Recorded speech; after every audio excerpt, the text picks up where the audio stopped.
Snow was falling in slow, stubborn flakes, the kind that stick to your lashes and your pride if you stand outside long enough. When Derrick Cole saw the blue SUV stalled under a halo of Christmas lights at the end of the cul-de-sac, he should have kept driving. His mother's text was still open on his dash screen. Food's hot. Your nephew keeps asking where Uncle D is. But the sight of hazard lights pulsing on an empty winter road hit an old nerve, the one wired to the memory of being stranded once with no one stopping. So he pulled over, rolled to a quiet stop behind the SUV, and killed the engine.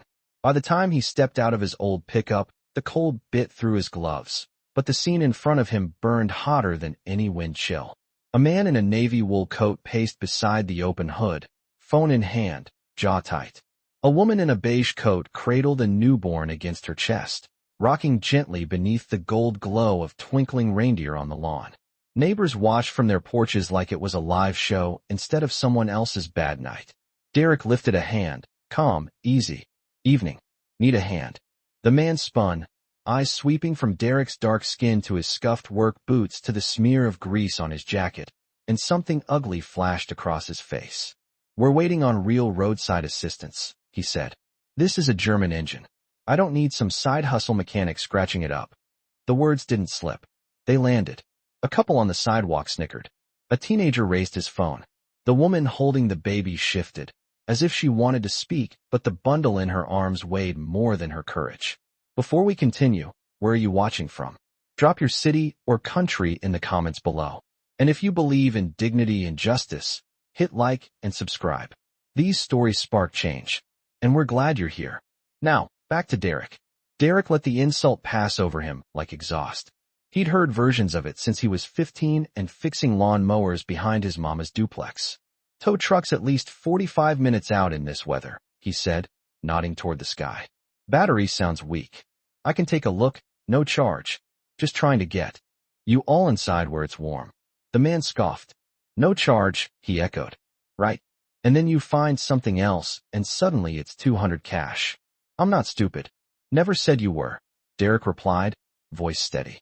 He glanced at the baby, whose tiny hat was flecked with snow. But he doesn't care where the help comes from. He just cares that it comes. The woman's eyes flicked to Derrick's face, then back to her husband. Ethan, she murmured. Maybe just let him check. Chloe, please. Ethan snapped, not taking his eyes off Derrick. I'm not trusting some stranger off the road with a $70,000 vehicle. He stepped closer to the hood, as if his proximity alone could shield the engine from contamination. From behind them, a neighbor in a puffy red jacket whispered, at least he knows his way around an engine, from the look of him. Another voice answered, or around taking parts. A small crowd was forming at the edge of the driveway, hands tucked into pockets, phones slipped half out, their faces lit by both Christmas lights and curiosity. Derrick could have walked away. He'd promised himself, after the last time someone looked at his skin and his boots and decided he was a threat instead of an asset, that he'd stop handing out grace on the side of the road. But the baby gave a soft, tired cry, and Chloe's arms tightened. He sighed. Look, he said, opening his hands, palms empty, peace offering and proof. You can stand right here, watch everything I touch. I'll tell you exactly what I'm doing. If I can't get it started in 10 minutes, I'll step back and you can wait for your real help. Fair. Ethan eyed him like a bad deal. And if you fry the system? Then I'll pay to fix it, Derrick said simply. A couple of neighbors scoffed at that, but he didn't flinch. You got a name? Ethan demanded. Derrick Cole. The name drew no recognition here. Not in this cul-de-sac of manicured lawns and white-lit wreaths. Not from the man whose mortgage payment landed quietly in a portfolio Derrick reviewed every quarter. That was the point. Fine, Ethan said at last, stepping aside by a bare few inches. 10 minutes. And don't scratch anything. This isn't one of those rust buckets you're used to. The teenager with the phone muttered a low sheesh under his breath and hit record. Across the street, a woman in a plaid scarf, Marion Blake, the neighborhood's self-appointed historian, zoomed her camera in, catching the way Ethan's lip curled and Derrick's shoulders stayed level. Derrick lifted the hood prop into place, the metal cold against his fingers, and leaned over the engine bay. The SUV hummed faintly, the way machines do when they're offended but not yet broken. Lights flickered before it died, he asked. Chloe nodded quickly. Yes. On the freeway. Then it just went. Check engine light on lately? Ethan rolled his eyes. If something was wrong, the dealership would have told us. It passed inspection last month. Derrick hummed, the kind of non-answer that carries more truth than argument. He spotted a loose ground strap, a terminal dusted with corrosion that no dealership tech had bothered to clean. Simple. Fixable. The kind of oversight you get when people assume a customer's money will forgive their laziness. I see a couple of things, he said. Mind if I grab a tool from my truck? Ethan snorted. You mean you didn't bring your magic wrench with you? Laughter rippled through the icy air. Derrick stepped back anyway, each crunch of his boots in the snow a reminder that he was burning minutes of his own holiday to rescue someone who saw him as a risk instead of a gift.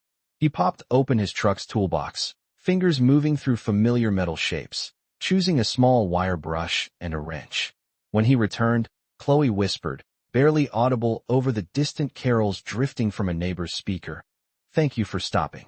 Derrick met her eyes for the first time. "Everyone deserves to get home," he said quietly, "even when the road's ugly." Ethan pretended not to hear, but his jaw tightened, and the night itself seemed to lean in, waiting to see which would be louder, the cold or the contempt. Derrick tightened the ground strap with practiced precision, the wrench clicking softly in the cold air while the cul-de-sac held its breath. He moved like a man who had done this 1,000 times because he had, just not usually under a sky full of LED reindeer and people filming from driveways. To the crowd, he was a mechanic in a faded jacket.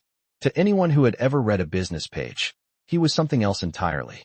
5 miles away above, a row of shuttered holiday boutiques, a frosted glass door bore the logo of Cole Auto Labs, the most rapidly expanding automotive diagnostics company in the Midwest. The lease was in a shell company's name. The patents were not. Those belonged to Derrick. So did the majority stake in a regional finance firm that specialized in suburban mortgages, including the tidy gray house whose front windows now glowed in anxious warmth behind Ethan and Chloe. Derrick had built all of it piece by piece, starting from a one-bay shop and a laptop. But tonight he wore none of that. He wore the truth that people recognized first. Dark skin, work boots, calloused hands. "So what's the verdict, Dr. Carr?" A man in a puffer vest called from the sidewalk, earning a few chuckles. Derrick wiped corrosion from the battery terminal in slow circles, sparks of metal dust flicking into the snow. "Verdict is your neighbor's been paying for inspections that don't include basic work," he said. "This should have been cleaned months ago." Ethan bristled. "I go to the best dealership in town," he snapped. "I don't need a lecture." "You needed a jump," Derrick answered mildly. "Lecture's free with service." A couple of neighbors laughed despite themselves. One quickly stifled it when Ethan shot him a look. Across the street, Marian zoomed her camera tighter, catching Derrick's half-smile.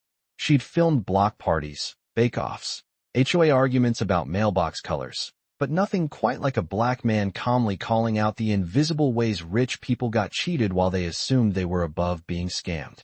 Derrick snapped the connector back into place, then glanced toward Chloe. Her cheeks were pink from the cold, eyes tired and rimmed with the kind of fear new parents carry like an extra layer of clothing. "You got somewhere to be?" he asked. She nodded. "His parents' house. 30 minutes away. If we're any later, they'll start a war in the group chat." "We already missed dinner," Ethan muttered. "Because you had to take the scenic route." Derrick slid that detail away, the blame, the edge, as easily as he slid his wrench into his pocket. "Pop in and turn the key when I tell you," he said. Ethan hesitated, then stalked around to the driver's side, still muttering under his breath about liability and these situations. The teenager with the phone shifted angles, catching Ethan's profile and the contempt. "Etch there." Derrick took a breath, resting one hand lightly on the engine cover. "Go ahead," he called. The first turn gave a tired churn, but on the second, the SUV roared back to life, headlights flaring bright over the snow like a curtain lifting on a better ending. A soft cheer went up from the curb. Even Marianne let out a little, "oh," behind her phone. Chloe's shoulders sagged in relief. The baby slept through it all, oblivious. Ethan stepped out, leaving the engine running, his face a mix of surprise and reluctant respect. "Huh," he said. "You actually fixed it." The word actually hit harder than he realized. Derrick just nodded. "Told you it was simple." "How much?" Ethan asked, already fishing in his coat for his wallet. I'm not giving you a blank check. Didn't ask you for one, Derrick replied. You've got a kid out here in 20 degrees on Christmas Eve. Just get him inside. Marianne lowered her phone slightly. Free. He was doing it for free. That didn't fit the story some of the neighbors had been quietly narrating in their heads. Ethan let out a short, disbelieving laugh. Nobody does anything for free, he said. Especially not roadside. He left the rest implied, hanging in the air like exhaust. Consider it my gift to him, Derrick said, nodding toward the baby. I've been in your spot. It sucks. For the first time, Chloe really looked at him. Past the grease, past the jacket, into the tired kindness at the edges of his eyes. Thank you, she said, voice thick. Really? Ethan pulled a 20 from his wallet and held it out between two fingers. Here, he said. For your trouble. The bill might as well have been a used tissue. Derrick glanced at it, then at Ethan. He wasn't offended by the amount. He was offended by the posture. The arm held just far enough away, the expectation that he'd snatch it and disappear. Keep it, Derrick said. You're gonna need gas. Or a real inspection. Laughter broke out again, this time with a different edge. Less at him, more with him. Ethan's jaw clenched. You sure? He asked, voice cooling. Positive. Derrick stepped back, closing the hood with a firm, clean thud. You're good to go? But if the dealership keeps missing things like that, they're gonna cost you more than a ruined holiday. I'll take my chances, Ethan snapped. We prefer certified work. He moved toward the driver's door, tossing over his shoulder. Next time, let us call someone. Derrick's smile didn't reach his eyes. Next time, he said softly, mostly to himself, you might not get to choose who stops. The crowd began to drift, some offering quiet nods, a few murmuring, thanks, man, as they passed. Marianne stayed rooted, watching Derrick walk back to his truck. Her camera was still rolling when she caught his final glance at the glowing windows of the Ward house, where silhouettes were already moving inside, shedding coats. Stepping into warmth he'd helped restore. His phone buzzed. A text from Mom. We're packing leftovers. Drive safe. Proud of you, baby. He typed back, be there soon. Then looked once more at the cul-de-sac, memorizing the mixture of gratitude and suspicion written across the snow. He had no idea that by morning, he'd be back here, not as the man they dismissed, but as the one they all answered to. The next morning, the cul-de-sac woke to tire tracks frozen into the thin crust of snow and the faint memory of last night's drama traded over coffee and leftover pie. Marianne uploaded her video before she'd even finished her first mug, captioning it, Neighbor refuses black mechanics help on Christmas Eve. Then this happens. She kept it anonymous. No addresses, no names, but the tone was clear. Ethan saw it an hour later when his brother texted him a link with a single question mark. Embarrassment flared, then hardened into anger. People need to mind their business, he muttered, pacing the kitchen while Chloe bounced Noah on her hip. The sound of tires on snow pulled him to the front window. A dark SUV he didn't recognize rolled slowly down the street, followed by a white sedan with a bank logo on the door and a compact car with the HOA emblem displayed on a magnetic sign. What now? He groaned. Did my dad send more gifts? Chloe frowned. That's First Suburban Bank, she said. And Greg's car. Within minutes, the cul-de-sac was lined with vehicles. Neighbors peeked through curtains, then gave up pretending and stepped onto porches in slippers and coats over pajamas. Chloe cracked open the front door, cold air and curiosity rushing in together. Greg Turner, the HOA president with the permanent tan and permanent frown, trudged up the walk in a navy parka, flanked by a woman in a sharp gray coat with a bank badge and a young black woman balancing a tablet and a leather portfolio. Behind them, from the dark SUV, stepped Derrick. Gone were the scuffed boots and grease-stained jacket. Today he wore a charcoal sweater, tailored wool coat, and clean sneakers that still spoke comfort more than flex. But it was his posture that shifted the air, quiet, unhurried, like a man walking into a meeting he already knew the outcome of. Ethan's face went slack. You have got to be kidding me, he muttered. Chloe, go upstairs. This is about the mortgage. I'll handle it. I'm not hiding in a nursery, she said, tightening her hold on Noah.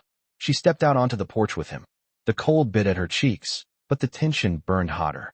Morning, Greg called, trying for neighborly and landing somewhere closer to nervous. We need to have a quick chat. The woman from the bank offered a professional smile. Mr. and Mrs. Ward? I'm Dana Ruiz, Client Relations at First Suburban. This is Lena Brooks, representing one of our primary investors. Lena nodded politely, her gaze flicking once over Ethan, then settling on Derrick as he joined them at the bottom of the steps. Ethan's eyes narrowed. Where's the tow truck, Derrick? He asked, voice edged with sarcasm. Or do you only make house calls when you smell a story? A murmur ran through the growing ring of neighbors. They hadn't expected him to come back. They definitely hadn't expected him to arrive with a bank rep and the HOA president in tow. Derrick didn't rise to the bait. Good morning, Ethan, he said, the name fitting in his mouth like he'd been saving it. Chloe, how's the little man? Noah yawned in response, oblivious to the temperature and the tension. Why is the bank here? Ethan demanded, ignoring the question. Our payment cleared last week. Dana opened her folder. Your payment did? Yes, she said. This isn't about delinquency. It's about a review triggered by a compliance flag. A what? A review, Lena echoed, tapping on her tablet. Our investor relations team received a report last night regarding behavior toward one of our key partners in this neighborhood. Her eyes met Derrick's for a fraction of a second. Ethan's laugh was dry and incredulous. What? Are you filing harassment claims because I didn't want you touching my car? He asked Derrick. Get real. You showed up uninvited. Derrick tilted his head slightly. You were stalled in the road with your hazard lights on, he said.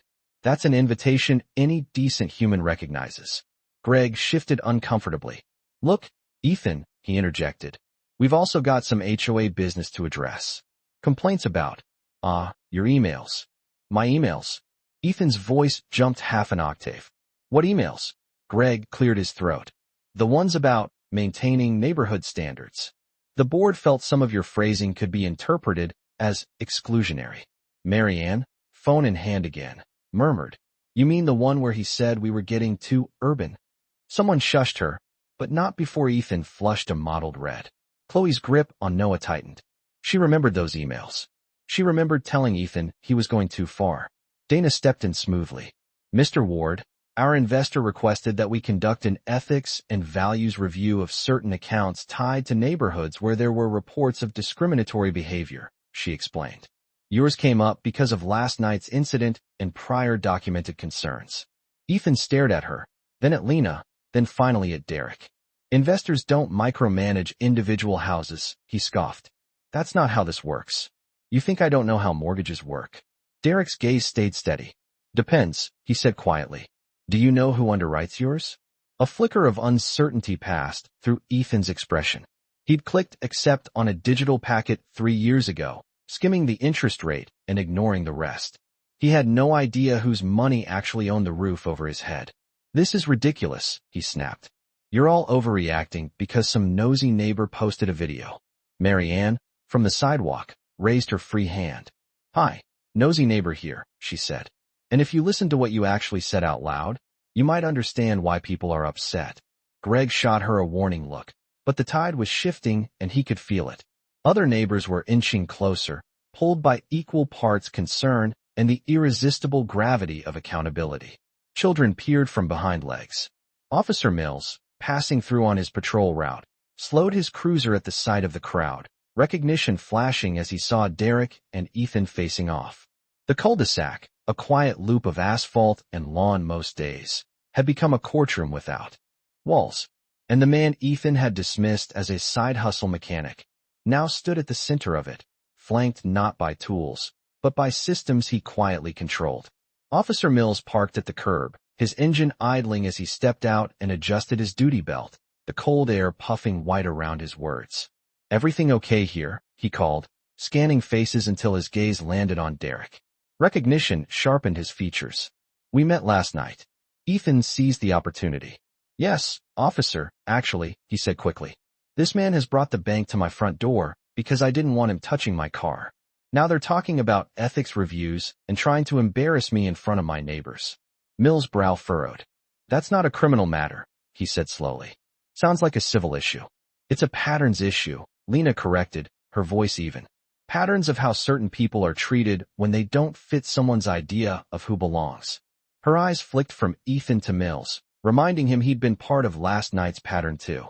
Mills shifted his weight, lips pressing into a thin line. He remembered how he'd instinctively put his hand on Derrick's shoulder, guiding him away from the engine like he was the suspect instead of the Good Samaritan. He remembered the flicker of humiliation that passed through Derrick's eyes, quickly buried under composure. "Mr. Cole," Mills said, addressing him directly now. "Is that why you requested my body cam footage from last night?" Heads swiveled toward Derrick. Ethan's jaw dropped. "You what?" Derrick nodded once. "My assistant reached out to your department," he said. "We like full records when we review how our partners are treated." Marianne whispered, "Partners?" under her breath. "What is this, a spy movie?" Derrick's gaze swept the semicircle of neighbors. "I don't like scenes," he said quietly. "I like solutions. But sometimes you can't fix what people don't want to admit is broken." Ethan scoffed. "Oh, please. You're making this about race because I didn't roll out a red carpet for a stranger. That's not discrimination. That's common sense." Chloe winced. "Ethan," she murmured, but he plowed on. "I didn't know you from Adam. I wasn't going to let some random guy under my hood. That could have been a liability nightmare." "Random?" Derrick repeated softly. "Sure. Let's talk about random. Random is you stalled in the road, and the first person to stop happens to know exactly what's wrong and fixes it in minutes. Random is that same person also being the majority shareholder in the company that owns the paper on your $750,000 home." The cul-de-sac went silent, as if the air itself froze mid-breath. Ethan actually laughed at first, a short, stunned sound. "Okay," he said. "Now I know you're full of it." He turned to Dana from the bank. "Tell him, please. Tell him that's not how any of this works." Dana glanced at Lena, then at Derrick, and something like respect flickered across her features. "Actually," she said, "Mr. Cole is correct. Cole Holdings is the largest single investor in our Horizon neighborhood portfolio. They provided the capital that allowed us to issue a number of mortgages in this area, including yours." She flipped a page in her folder. "Your account is tagged as Tier A, high value, high visibility. Which is why, when our investor flagged your file for review, we responded immediately." A collective exhale rippled through the crowd. Marianne's phone shook slightly in her hand, the recording cursor a red at the edge of a turning tide. The teenager from last night, hoodie half-zipped, whispered, "Yo, I told you he was somebody," to his friend. Ethan stared at Derrick, the puzzle pieces finally grinding into place. "You're trying to intimidate me," he said, but his voice lacked conviction now. "Because I hurt your feelings." Derrick's jaw tightened, but he kept his tone level. "You didn't hurt my feelings," he said. "You exposed yours." He took a step forward, not menacing, just undeniable. "When you saw me last night, you didn't see a neighbor or a fellow homeowner or even a professional. You saw a problem, a risk, someone you could underpay and dismiss because you assumed you knew my place." He gestured briefly toward the SUV parked in the driveway, its engine now quiet and compliant. "You called me a side hustle mechanic while I was fixing what your certified shop ignored. You handed me a 20 like it was a bone and expected me to wag." A quiet "damn" slipped from somewhere in the crowd. Ethan bristled. "This is getting blown way out of proportion," he snapped. "It was one comment. One night. It was one in a series," Lena said, tapping her screen. "We reviewed your HOA emails, your complaint about too many renters bringing in the wrong element. Your suggestion that the board consider screening potential buyers more carefully so we don't lose what makes this neighborhood special." Greg flinched. Those words had made him uncomfortable when he'd first read them, but he'd filed them under strong opinions instead of implicit bias.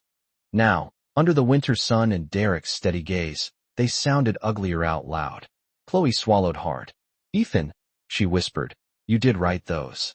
"Everybody talks like that in HOA emails," he protested. "It's about property values." A neighbor raised her hand slightly. "I don't," she said. "And I'd like my kids to grow up on a street where people aren't screened for looking like them." Ethan's mouth opened and closed. For the first time since they'd moved in, he seemed aware of how many eyes watched not with envy, but with judgment. Mills cleared his throat. "For what it's worth," he said, "when I pulled up last night, Mr. Cole was the only one out there actually trying to help you. I treated him like he might be the problem instead of the solution. That's on me." His admission landed heavy. Police didn't often publicly own mistakes, not even small ones. But something about this morning, the bank car, the investor, the crowd, made honesty feel safer than denial. Derrick inclined his head in acknowledgement. Appreciate you saying that, he replied. That's all this is really. Accountability. He turned back to Ethan. I'm not here to take your home, he said. Believe me, evicting a new baby on the block isn't my idea of justice. But when the roof over your head is partly built on my money, I get a say in what kind of neighbor you are. And right now, you've got some repairs to make that don't involve an engine. If the night before had been a slow leak, this moment was the hiss of a tire finally going flat. The performance of superiority, the illusion of safety in a closed-off cul-de-sac, the quiet belief that money insulated you from accountability, they all sagged under the weight of one simple truth. The man Ethan had tried to keep under his hood owned more of his life than he realized. Ethan's shoulders slumped for a fraction of a second before he yanked them back up, pride fighting panic. So what? He said, voice brittle. You gonna tell the bank to jack up my rate because I hurt your ego? You gonna yank our loan and throw my family out in the snow? Chloe's breath hitched at the word throw, images of boxes on the curb flickering unwanted behind her eyes. Derrick saw it and shook his head. No, he said. That's not what this is. His gaze drifted for a moment, past the houses and the frosted lawns, to a memory that never quite stopped replaying. 16-year-old Derrick on the shoulder of a highway, his mother's old sedan coughing its last breath as semis roared by, wind buffeting the car like accusation. His mother's hands on the wheel, knuckles white, lips pressed thin. We're fine, she kept saying. Somebody will stop. But nobody did. Not for 2 hours. Not until a retired mechanic in a rusted pickup pulled over, shook his head at the number of cars that had passed, and helped them splice a broken wire with a pocket knife. People don't stop for folks that look like us, the man had muttered, unaware Derrick heard. You remember that, kid. Learn how to fix your own. He had. He'd learned more than that. He'd learned how to build a life so solid no one could decide he didn't belong somewhere he'd earned. And yet, last night, standing in the snow while a cop's hand guided him away from an open hood, he'd felt 16 again, visible for all the wrong reasons. That was why he'd called Lena and said, quietly but firmly, pull the file. All of it. Now, with the cul-de-sac as audience, he exhaled that old memory out like smoke. I know what it feels like to be stuck on the side of the road while people pretend not to see you, he said, voice lower, more intimate. I'm not interested in putting you there. He looked Ethan dead in the eye. But I am interested in making sure you never put anyone else there either. Lena stepped forward, flipping her tablet around so Ethan could see. Here's what Mr. Cole requested, she said. On the screen, bullet points glowed in crisp font. Ethics Review. Ward, Ethan and CHLOE. 1. Mandatory attendance at Cole Community Equity Workshop Series, 4 sessions. 2. Annual contribution to Cole Auto Community Fund supporting free repairs for low-income families. 3. Public apology at Neighborhood Forum addressing prior HOA communications. And last, night's incident. 4. Mortgage terms remain unchanged contingent upon compliance. Ethan blinked. You wrote conditions?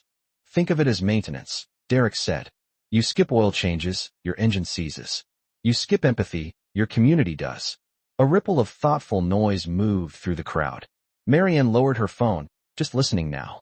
Greg looked mildly ill but also oddly relieved, like a man grateful someone else had finally taken the wrench out of his shaking hands. You can't force me to go to some feelings seminar, Ethan protested weakly. This is America.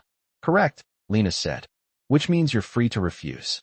And the bank is free to reconsider your eligibility for this particular portfolio if our primary investor withdraws his support.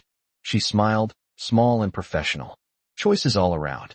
Chloe shifted Noah to her other shoulder. What exactly is this workshop? She asked, voice quieter but clear. Because he's not the only one who needs to unlearn things. Derrick's expression softened. We run them through our foundation, he said. Not just lectures. Conversations. Neighbor stories. You meet people whose cars and lives don't look like yours and realize they're just trying to get home too. Mills, still hovering at the edge, thought of the rookie ride-along he'd belittled last year for overthinking a traffic stop with a black teenager. His stomach twisted. Do you ever let law enforcement sit in? He asked. Lena nodded. We do, she said. And we welcome it. The admission hung there, an invitation for more than just Ethan. This is insane, Ethan muttered, but the heat had gone out of his voice. He looked at the screen again, then at the semicircle of faces.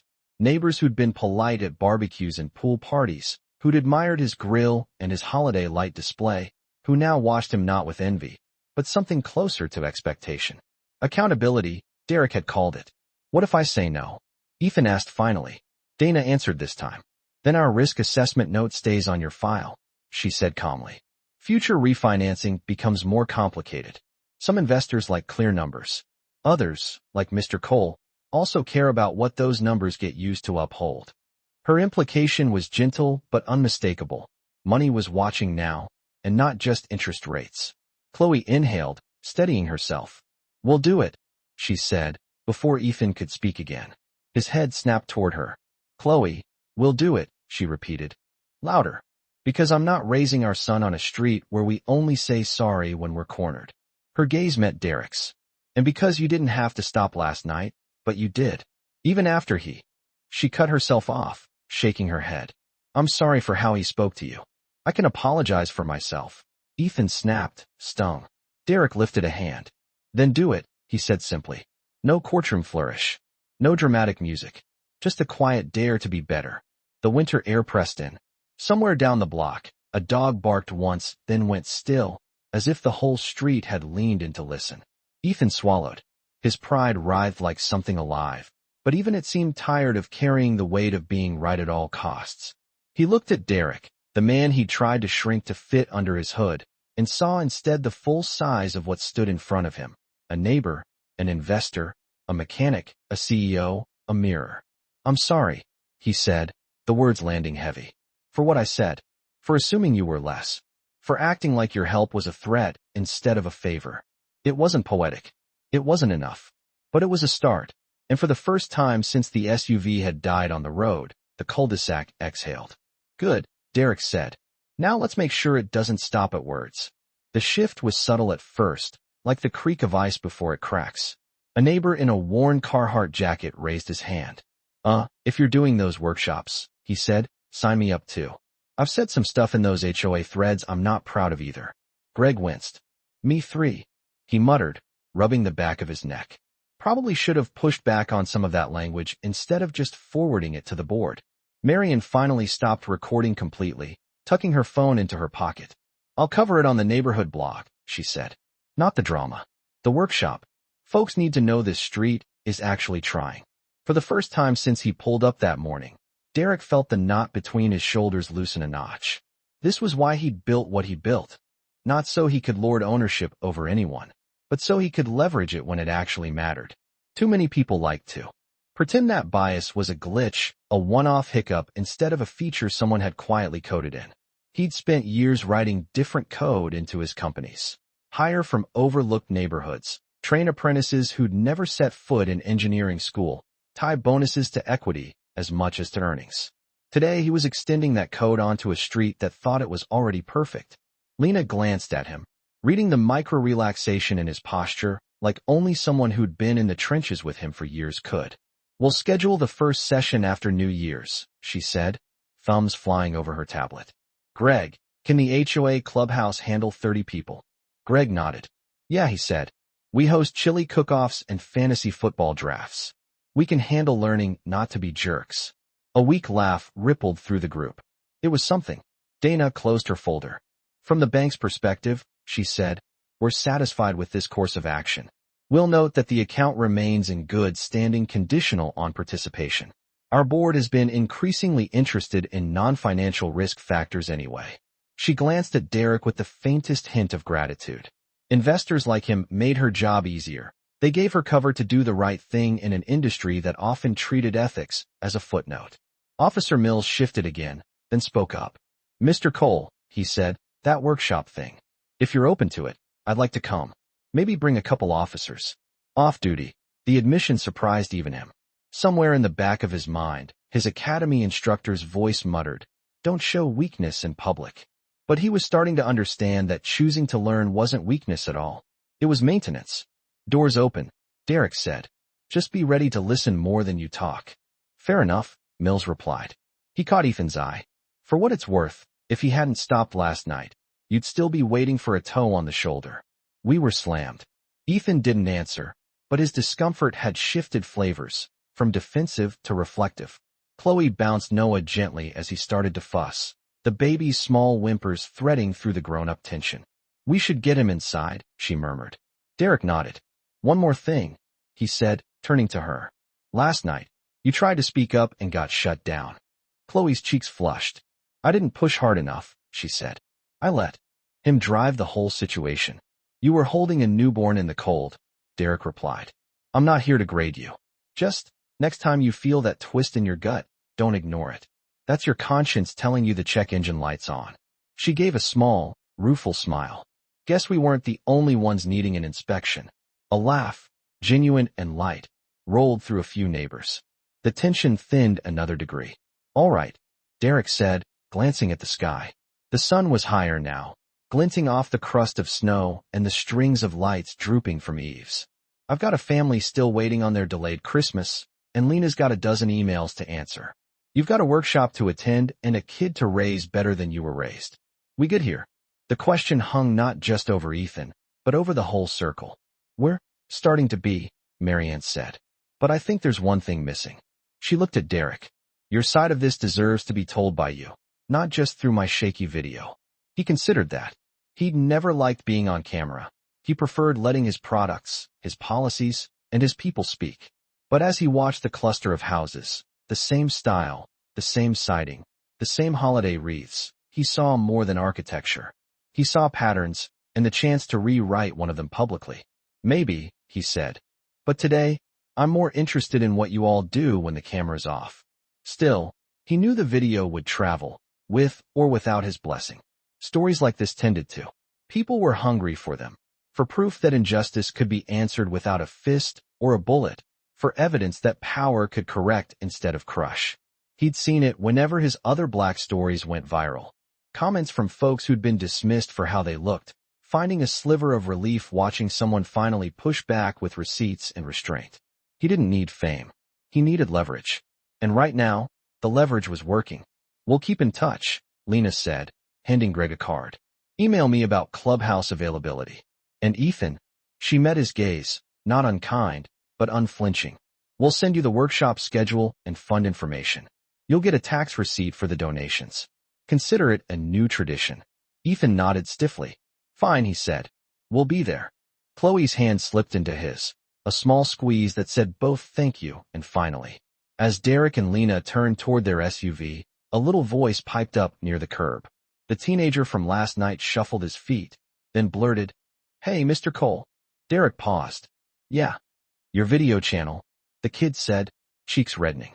My cousins watch your black stories all the time. About bosses getting called out, people finding out who really runs things. I didn't realize that was you. A few neighbors blinked. You do what? Marian asked. Derrick chuckled. Just some storytelling on the side, he said. Helps people see what they usually look away from. Ethan absorbed that, too.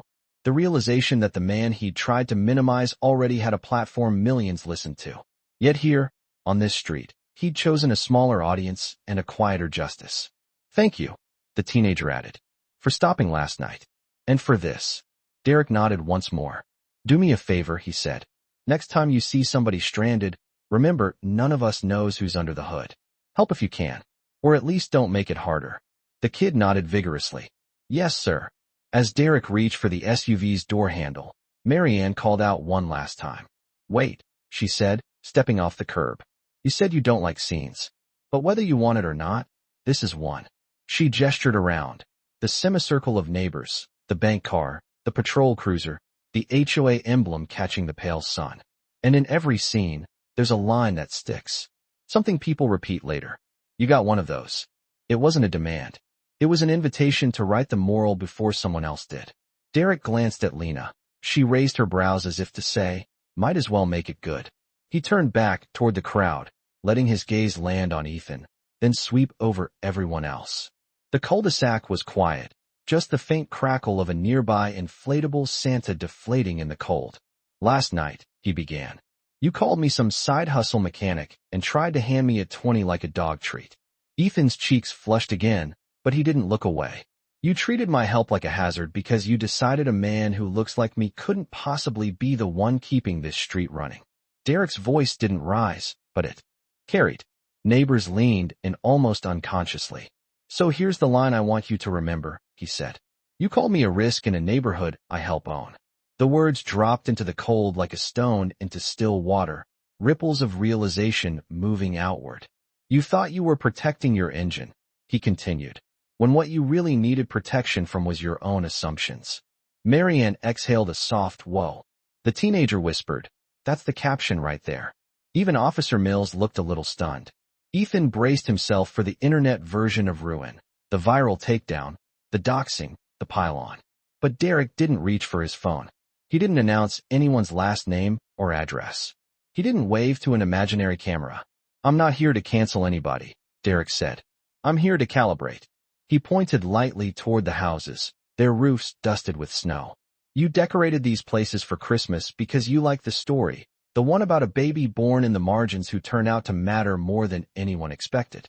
But the story doesn't stop with the lights coming down. It keeps going every time you decide who deserves help and who deserves suspicion. He let that sit for a beat. You don't have to like me, he said. You don't have to agree with every policy I run at my companies. But if my money can live on this street, so can my dignity. Chloe blinked quickly, emotion pricking at her eyes. She thought of every time she'd swallowed discomfort at a joke Ethan cracked, every uneasy glance she'd given a delivery driver or a teen walking alone at night. She thought of how easily she'd accepted that people who looked like her were automatically neighbors, while others had to prove themselves first. We'll make the changes, she said, voice firm. Workshop, donations, apology. Not because you're threatening us. Because you're right. Ethan inhaled, then nodded once, a short, jerky movement. Yeah, he muttered. We will. Derrick studied him. He didn't see a villain. He saw what he'd seen too many times. A man who'd confused comfort with character, safety with superiority. Someone who'd never had to check his blind spots because the road had always been around him. One more thing, Derrick said. He reached into his coat pocket and pulled out a slim, matte black business card, the Cole Auto Labs logo embossed in silver. He held it out to Ethan. Next time your car dies, he said, call the number on the back. We'll send a tech. Certified, insured, and, if you're lucky, more patient than I am. A few chuckles rolled through the group. Ethan took the card, turning it over. The back carried not only a phone number, but a small line of text. Owned and led by people who've been stranded too. Is this some kind of ad? He asked weakly. Derrick smiled without showing teeth. It's a reminder, he said, of who you turned away before you knew who he was. He tucked his hands into his coat pockets, then looked at the wider circle again. I built my companies so black kids who love engines and code wouldn't have to spend their whole lives proving they belong in rooms they're already running, he said. But days like yesterday remind me we still have work to do outside the office. Out here, on sidewalks and driveways, in HOA threads and group chats. Marian nodded slowly. We'll cover the workshops, she promised again. And maybe some good black stories too. Not just the ones where we mess up. Do that, Derrick said. Tell the ones where folks get it right the first time. He looked at the teenager. You film? The kid shrugged. Sometimes. Mostly games. Film the workshop, Derrick suggested. Film people showing up, not just showing out. Trust me, folks need to see that just as much. The boy grinned. Bet, he said. I got you. Lena's phone buzzed. She glanced at the screen and smirked. Board's asking how it went, she murmured to Derrick. Want me to tell them you started a neighborhood equity program before lunch? Tell them Christmas came a day late, he replied. But it came. He opened the SUV door, then paused once more, turning back to Ethan. You know, he said, when your kid grows up and asks about this day. And he will, because the internet likes receipts. You're the one who decides whether this is the story of how you doubled down or how you changed. Ethan looked down at Noah, who had fallen asleep again. Cheeks flushed from the cold, tiny fist curled around Chloe's coat. Something shifted behind his eyes, something softer than the panic that had been there an hour ago. I don't want him to inherit my blind spots. He admitted quietly. Good, Derrick said. Then don't. With that, he slid into the passenger seat. Lena circled to the driver's side, giving the cul-de-sac one last once-over, a snapshot of a street mid-repair. Then the SUV rolled away, leaving behind tire tracks and the echo of a line that would outlast the snow. You called me a risk in a neighborhood I help own. The workshop started 2 weeks into the new year, long after the lights had come down, but while the wreath hooks still clung to doors like memory. The HOA clubhouse, usually reserved for potlucks and fantasy football drafts, smelled of coffee and nerves as folding chairs filled with neighbors who'd never sat in a circle together for anything more serious than raffle tickets. Derrick didn't lead the sessions, by design. He sat in the back corner, hoodie up, letting the facilitators from his foundation do what they did best. They brought in stories instead of slides. A nurse who'd been followed around a grocery store in her scrubs, a retired teacher who'd been told he spoke so well, a mechanic who'd watched customers hand their keys to his white apprentice instead of to him. Mills showed up in a plain flannel and jeans, his badge locked in his car. He listened as a young black woman described being pulled over 3 times in 1 month for broken taillights. That worked just fine. He felt his stomach knot when she mimicked the exact tone he'd used with Derrick by the SUV. Sir, step away from the vehicle. Ethan and Chloe sat side by side, hands occasionally brushing, as discussion questions circled the room. When have you assumed someone's story by looking at them? What have you laughed at that you wouldn't want repeated on a microphone? The answers were messy. Some were defensive.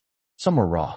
At one point, a man in a golf polo grumbled, "Feels like I'm being judged for things I never personally did," and an older black woman quietly replied, "Welcome to my entire life." Marianne filmed snippets, not faces, just folded hands, coffee cups, the facilitator's questions on a whiteboard. Her neighborhood blog post afterward didn't mention Ethan by name. It talked instead about the street as a character in its own right, one that had been playing favorites for years without reading the full script. The Cole Auto Community Fund launched its first local initiative that same month, free winter car checks at Derrick's original shop on the other side of town. Ethan and Chloe's donation helped cover oil changes, new wiper blades, and a handful of surprise replacements for bald tires. On a Saturday morning, Derrick watched from the bay as a single mom loaded her kids into a now-safe minivan, gratitude written in the way her shoulders finally dropped. Feels weird, Ethan admitted later that week, standing awkwardly at the edge of the shop floor.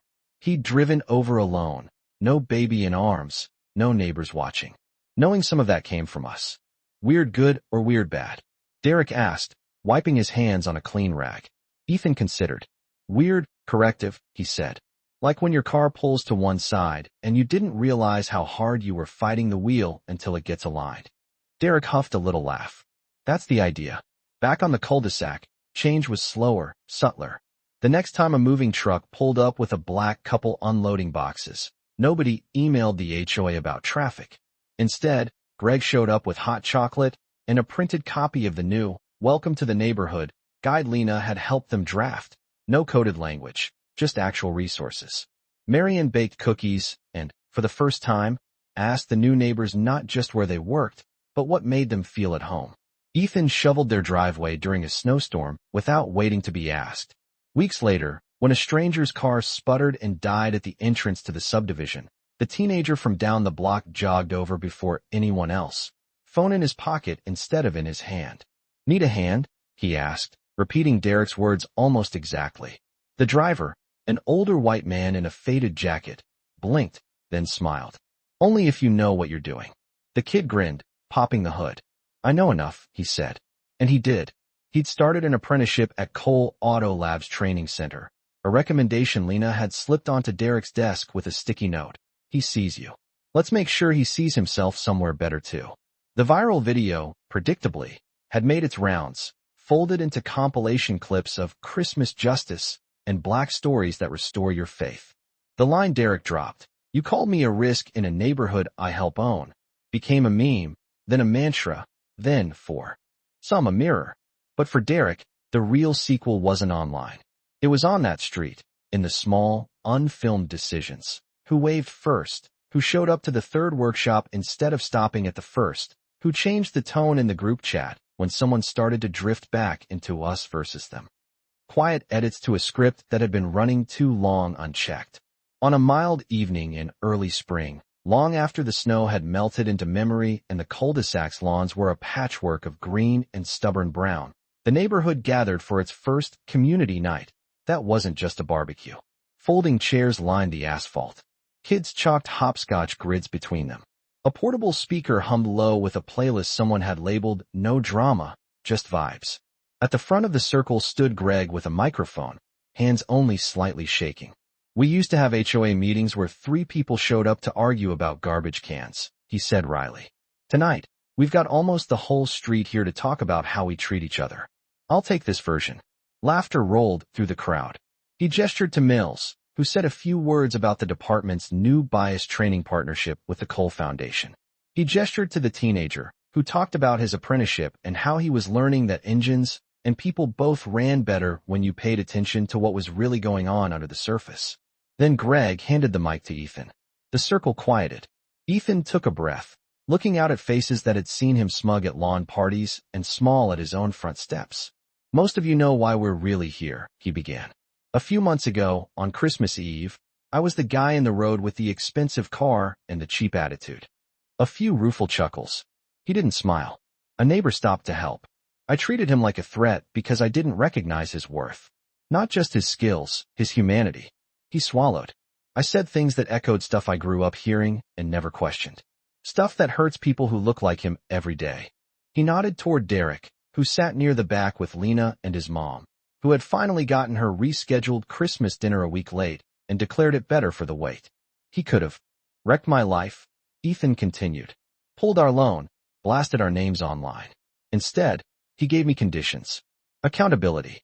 A chance to show my son something other than defensiveness when we're wrong." He lifted the mic a little higher.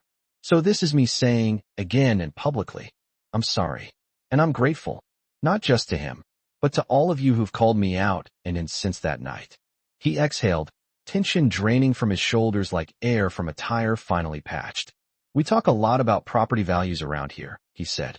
"But what's the value of a property if the people inside it can't grow?" This time, the laughter was softer, approving. He handed the mic off quickly, retreating to Chloe and Noah, who clapped like everyone else, small hands slapping together with unfiltered joy. Derrick watched, a half-smile playing at the corner of his mouth. He wasn't naive. He knew one apology and a handful of workshops didn't erase centuries of broken roads. But he also knew how engines worked. You didn't fix everything at once. You tightened one bolt, replaced one line, flushed one system, then checked again. Maintenance, not miracle. His mom leaned over. "You thinking about buying another house out here?" she teased. "Maybe spend some time on a street that knows your name now?" He chuckled. "I like my side of town," he said. "Besides, it's more fun showing up where they don't see me coming." She shook her head, but pride shone in her eyes. "Just make sure you keep coming home," she said. "Not just to boardrooms." The sun dipped lower, painting the houses in gold. Kids squealed as they chased each other around parked cars that all looked a little safer now. Mills helped set up a folding table for sign-ups to the next workshop series. Marion snapped photos, not of scandals, but of neighbors laughing over potluck dishes.